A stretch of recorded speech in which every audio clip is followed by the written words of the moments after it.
Bonjour à tous. Aujourd'hui, nous analysons la déclaration de politique générale du Premier ministre guinéen. Une feuille de route ambitieuse qui dessine les contours de la 5e République autour d'un axe central.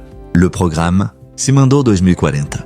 Consolidation de l'État, transformation durable de l'économie et surtout l'objectif colossal de créer plus de 5 millions d'emplois. Comment le gouvernement compte-t-il financer cette ambition de 330 milliards de dollars ? La déclaration de politique générale que je vous présente aujourd'hui ouvre la consolidation stratégique de la 5e République. En effet, la stabilité institutionnelle n'a de sens que si elle produit de la prospérité.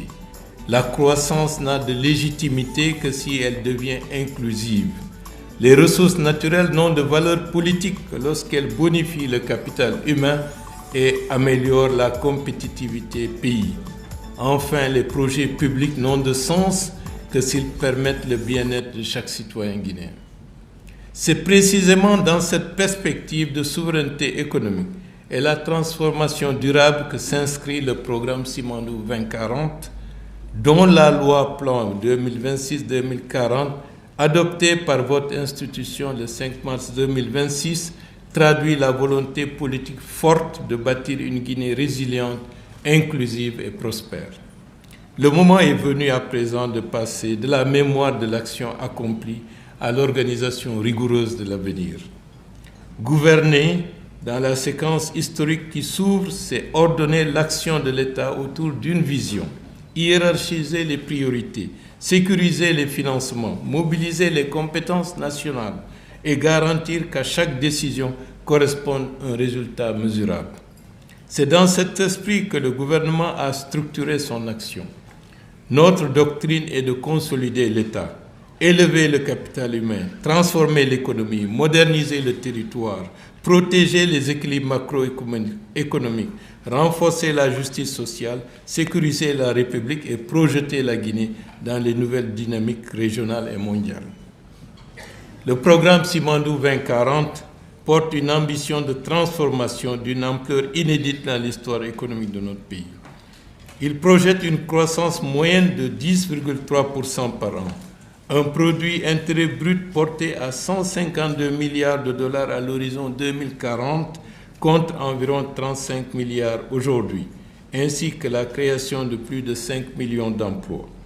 L'architecture globale du programme comprend 122 mégaprojets et 39 réformes structurantes pour un volume d'investissement estimé à 330 milliards de dollars sur 15 ans. La première vague de mise en œuvre couvrant la période 2026-2030 mobilisera à elle seule 75 milliards de dollars, dont 20 milliards déjà engagés à travers le projet intégré Cimando et les infrastructures associées. Le financement de cette ambition reposera sur une architecture équilibrée combinant 38% de ressources privées, 11% de concours des partenaires techniques et financiers, 19% du fonds souverain et 32% du budget national. Dans le domaine de l'agriculture, de l'industrie alimentaire et du commerce, il est prévu 32 mégaprojets et 10 réformes, pour un volume d'investissement de 65 milliards de dollars. Cette orientation prolonge des acquis déjà mesurables. 45 000 promoteurs agricoles ont été accompagnés, dont 60% de femmes. Tandis que 298,5 milliards de francs guinéens ont été mobilisés via le Fonds de développement agricole FODA et le programme de développement de l'agricole commercial en Guinée, en complément de 500 millions de dollars pour 20 projets et programmes. Les politiques publiques qui découleront de ce pilier seront donc sans ambiguïté. Il s'agira de moderniser durablement l'agriculture, de sécuriser le foncier, de poursuivre la mécanisation, de relancer les rizeries, de réduire les pertes post-récolte, d'organiser les filières d'exportation et de faire émerger une agro-industrie capable de nourrir le pays, de soutenir les revenus ruraux et d'alimenter les marchés régionaux. Cette ambition intègre les propositions formulées par le CNT, notamment les 10 000 km de pistes rurales à l'horizon 2030, l'équipement progressif des sous-préfectures à fort potentiel agricole et la relance des unités de transformation locale. En matière d'éducation et de culture, l'action gouvernementale s'articule autour de 13 mégaprojets et 5 réformes, mobilisant un volume d'investissement de 40 milliards de dollars.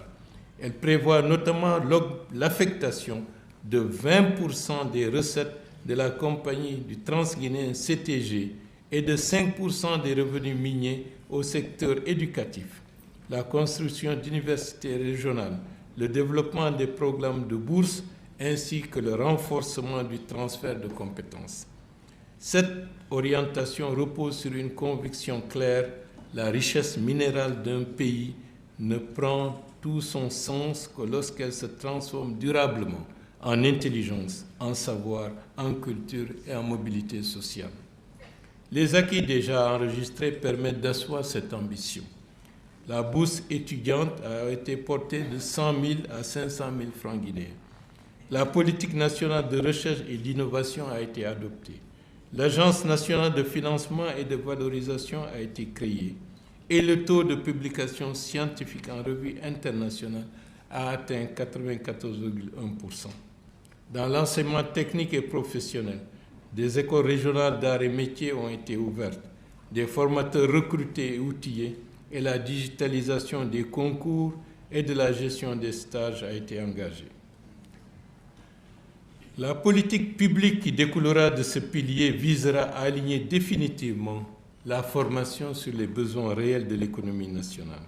Il faudra former des ingénieurs, des techniciens, des chercheurs, des entrepreneurs, mais aussi des créateurs, des artistes et des acteurs culturels capables de porter le rayonnement national. La jeunesse guinéenne devra être préparée non à subir les mutations économiques, mais à les conduire. Une attention particulière sera accordée à l'insertion professionnelle des jeunes à travers l'apprentissage, l'entrepreneuriat, l'innovation et le développement des startups.